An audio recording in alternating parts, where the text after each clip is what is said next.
So this will be a teardown of a AMX Netlink's NX-4200, and I am going to be selling this, so this will not be a destructive teardown.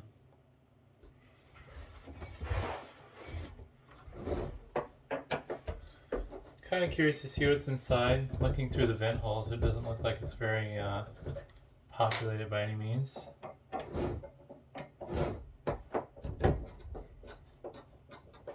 I haven't had a chance to test this yet even, but yeah.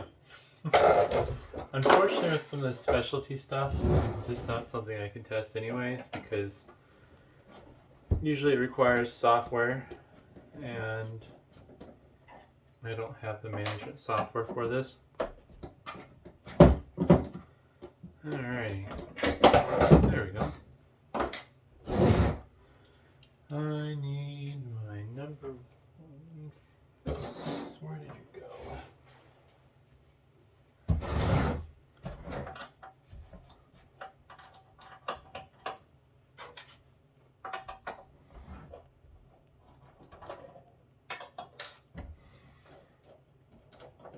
It's looking like the top cover on this should just come straight up, because there's some alignment tabs on the front and back, which is a really strange design. I've never seen that before on a cover like this. Usually they just rely on the screws to hold them into place, but my guess is they didn't want to deal with top screws for some reason, because this only appears to have screws on the side holding the cover on. I don't fully understand the story behind this design though. It just seems odd to me, that's all.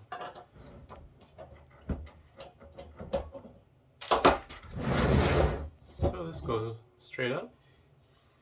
Oh, that's interesting. What is going on here? Also, just a giant chunk of foam. What? Well, I guess, is that hard rubber? I think it's a chunk of rubber, actually. What is that going? Must be a rigidity thing? Boy, this whole design is just weird. You got this weird little breakout board here for the front USB ports and the status switch. Then you got display, and this is another display. Huh. I wonder why they didn't just put the USB ports on this breakout board and like shift things around. If there's a reason for that layout. All sorts of stuff going on in here. This is a little bit newer than the NI 2100 I tore apart, I believe, is the model. That was more of a shorter depth. It was like this deep, and it was a 2U rack mount. But yeah, that's strange. It looks like there's multiple breakout boards. I almost think this is the processor for the assembly. Little snap-on type of thing. It's two connectors going lengthwise down the sides. Has an 8 gig micro SD card in it.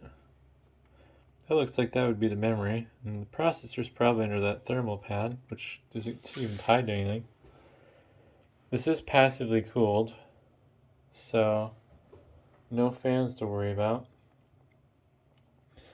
And it does have a clock battery, so if that fails, that might be an issue, but I don't know how reliant these are on the clock battery.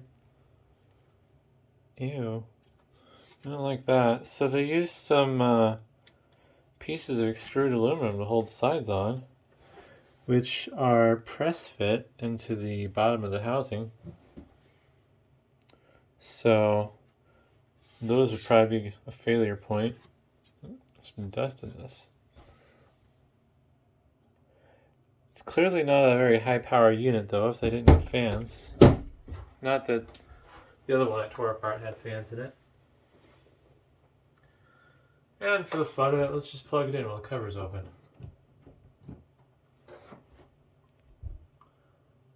I'm still kind of confused on what the need of the two power supplies are.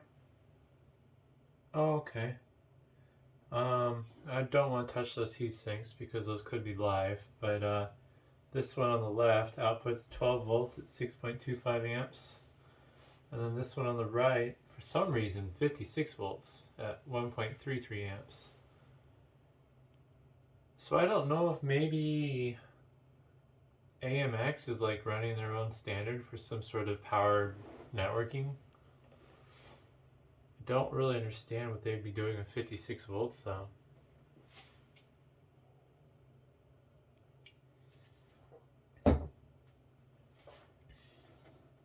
Right now it is in the process of booting up. I think I'll be able to show without getting electrocuted. I don't know how long the boot procedure takes. I do hear a little bit of coil whine, but the camera's probably not going to pick it up because it's fairly faint. But yeah, I think I'll call that good. I do need to let this continue booting so I can see if it works. Well, at least boots. But not what I was expecting. I mean, I could kind of tell through the top that it looked like it was kind of empty, but no, I don't get this arrangement. That's the thing that I find really confusing. Because they could have just done one 56 volt power supply if they wanted to, and then put a voltage regulator or something on there. I don't know. It just seems like this adds a lot of complexity that's unnecessary. But that's why I'm not in the business of making this kind of stuff, I guess. So, either way, I guess only other thing left I could do is a little bit of close-up of the boards. So I'm going to handle the camera. Let's do a little flyover. Looks